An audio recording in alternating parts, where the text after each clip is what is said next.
Então, o livro é o Entendendo Freud, escrito pelo Richard Apinanesi, que é canadense, e pelo argentino Oscar Zarate, que é ilustrador. Basicamente, o livro é uma história em quadrinhos que fala sobre a biografia do Freud e suas maiores contribuições para a ciência. Sigmund Freud nasceu em 1856 em Freiburg, que hoje pertence à República Tcheca. Ele começou a estudar medicina em Viena, mas ele queria mesmo era ser cientista. Ele realizou o primeiro estudo importante sobre as células nervosas. Um pássaro! É um pássaro. Um pássaro que entrou no sótão, velho. E mais um agora. Era um robô, um abutre. Em 1884 ele estudou os efeitos da cocaína, começando por ele mesmo. Então ele é o cheirador, tem até uma música do Vander Wildner que fala aquele velho louco cheirador, você já ouviu?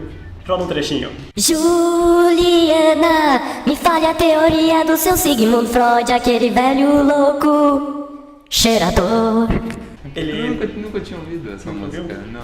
Vander Wildner. Ele prescreveu, inclusive, para sua esposa. A cocaína é um antidepressivo e um anestésico inofensivo. Foi o que ele pensava que era. Ele usou como anestésico local no olho do pai dele, só que surgiu, deu uma zebra, né? Que surgiu um monte de pessoas dependentes da cocaína, né? E vão combinar que são um mais chato que o outro, né? Então hoje o programa é um pouco diferente, a gente tá aqui com uma participação especial, que é a Gabriela. Tudo bem, Gabriela? Tudo bem. E o Wagner, como sempre, que não é uma participação especial, mas não menos Tu é nobre. comumzinho só. Exatamente. Ok. É o comumzinho. E eu aqui Vamos sou o lá, então. Andrezinho Luiz, esse nome é lindo e artístico. A gente convidou então a Gabriela porque ela é estudante de psicologia. Vamos começar então pela histeria. O que é histeria? Então, é uma forma de manifestação de neurose na qual as emoções reprimidas levam aos sintomas dela, tá ligado?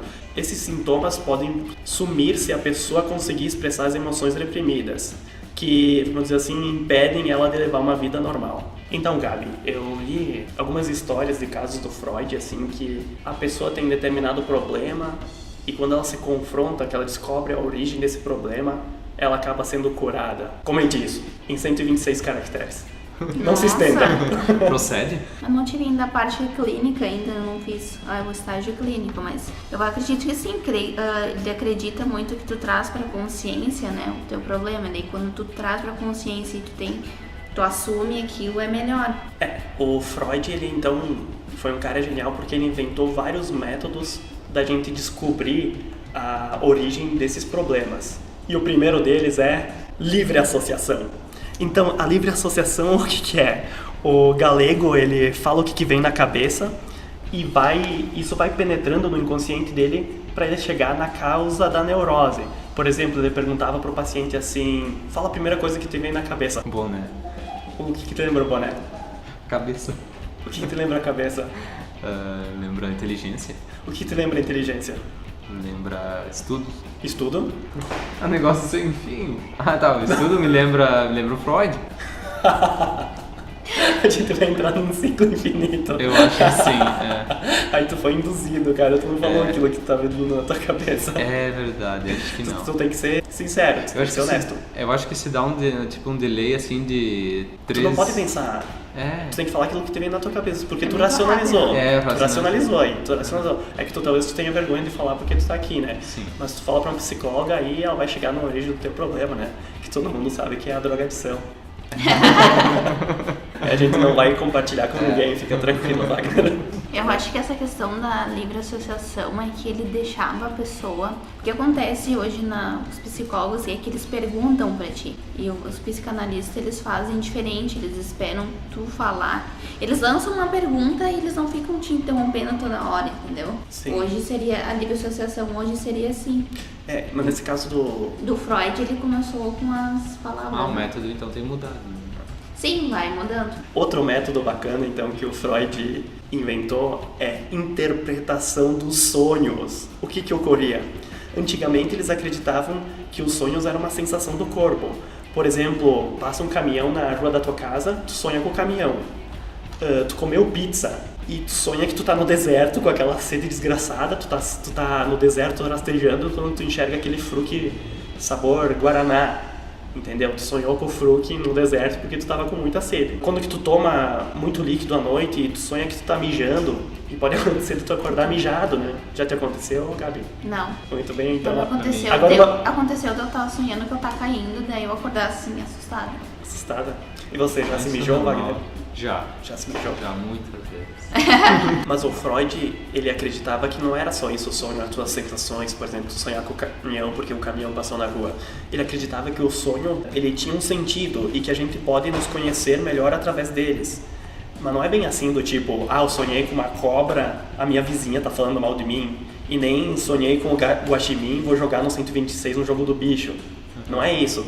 Ele falava assim, sonhou, ele fazia livre associação, que a gente já falou antes. Sonhou com o quê? Com cobra, o que a cobra te lembra? E assim tu vai chegando na origem do teu problema. Quer dizer então que esse lance de João Bidu, quer dizer que esse lance de...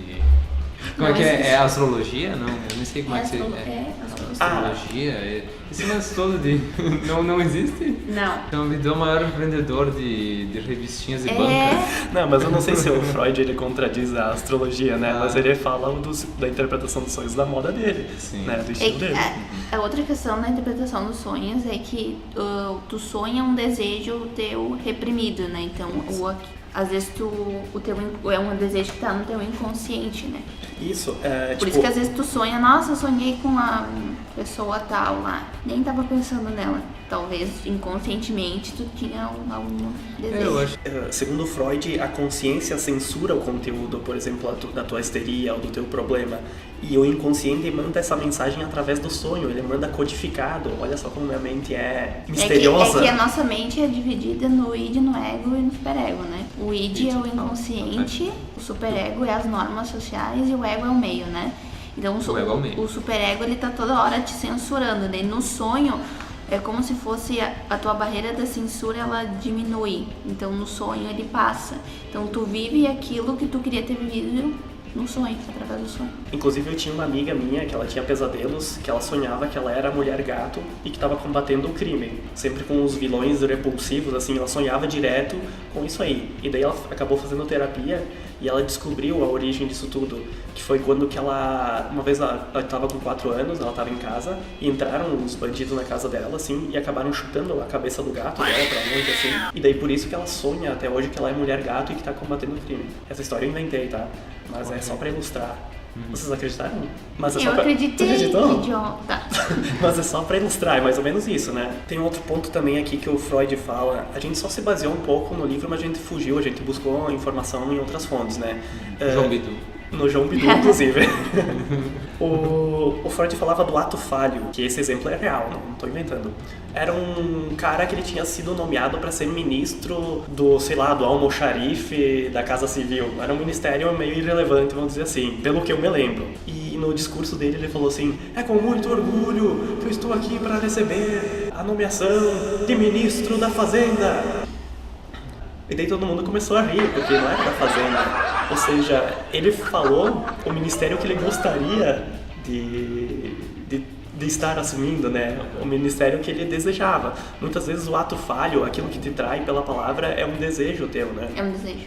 Tinha até um amigo meu que uma vez ele tava comentando assim: daí eu tava andando assim e daí a minha namorada... a namorada do meu irmão. No caso, porque ele sente alguma atração pela namorada do irmão dele, Mas né? esse ato falho realmente só porque a pessoa errou a palavra. Diz muito. Diz muito. Puxa, mas foi errar justo essa, cara. Um ato falho. O meu professor dava exemplo na aula que a mulher do Freud é a Marta, né?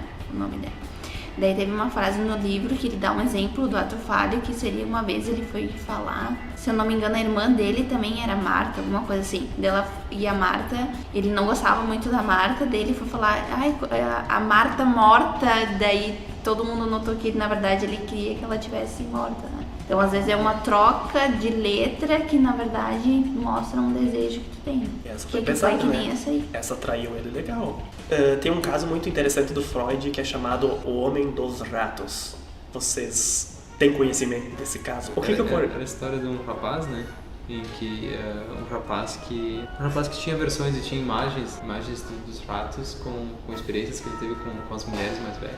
Não, Wagner, não é. Nada disso. Não, Wagner, você estudou o caso errado. Meu inconsciente falando.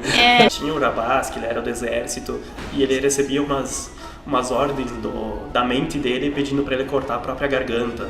E daí ele foi procurar o Freud pra ver qual que era a pira, né, maluco? E daí o Freud acabou fazendo aquela livre associação e ele foi falando de todos os problemas dele e ele foi contando uma parte em especial que quando ele tinha, sei lá, 4, 5 anos, ele conheceu uma governanta na casa dele que ele entrava debaixo da saia dela. E depois teve outra que deixava ele bulinar ela. Acontecia algo dessa forma, assim. Quando ele foi pro exército, um companheiro dele do exército falou sobre uma tortura que era com ratos. O que acontecia? Eles botavam a pessoa de bruços, um balde cheio de ratos, e botavam os ratos, assim, dentro do balde no ânus aí da pessoa, sabe? A pessoa pelada aí. E parece que esquentava o balde aí, alguma coisa assim, que o único local que os ratos teriam que fugir era entrando no ânus da pessoa, sabe? E isso ficou muito marcado na cabeça dele. Sendo assim, o que aconteceu?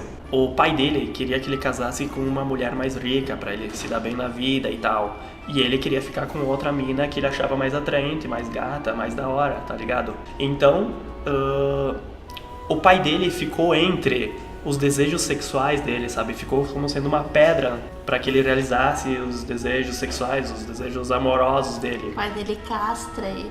Exatamente, ele ligava os ratos a essa coisa suja, até o dinheiro ele relacionava os ratos, porque ele recebia até umas ordens assim do tipo, se eu não pagar aquela dívida, o meu pai vai ser pego pelos ratos. Se eu não pagar essa dívida, a minha mulher vai ser pega pelos ratos, sabe? Ele tinha essa aspiração na cabeça. Daí, fazendo muita terapia, assim, chegou um determinado momento que o Freud fez ele perceber que o conflito de amor e ódio foi resolvido, no caso, o ódio reprimido que ele tinha pelo pai, porque o pai se botava entre ele e a mulher dele, foi resolvido, sabe? Quando que ele compreendeu por que ele tinha esse problema. E ele nunca mais teve problemas desde então. Quando tu descobre a causa, tu resolve teus problemas. Essa que fica a mensagem do Freud principal. Vamos encerrar com isso? Podemos encerrar assim, Gabi? Acho que pode ser. Beleza. Alguém tem uma mensagem final? Não. Não. Sei que mesmo. Eu tenho uma mensagem final, Gabi. A gente tem 2 colegas de trabalho que têm medo de gatos. Elas têm medo de filhotes de gato. Não é qualquer gato. Um gato maiorzinho. Elas assim. são felinofóbicas. Felinofóbicas. Eu não vou falar nomes, porque uma é do RH e a outra é de Forqueta. Elas têm medo de Tem gato. 2 de forqueta. Essa é a... Ah, sério? Sim, elas têm medo de gatos pequenos, né? Então fica a mensagem final para nossas colegas de trabalho, que elas procurem ajuda e vocês podem vencer esse medo. Até mais, abraço.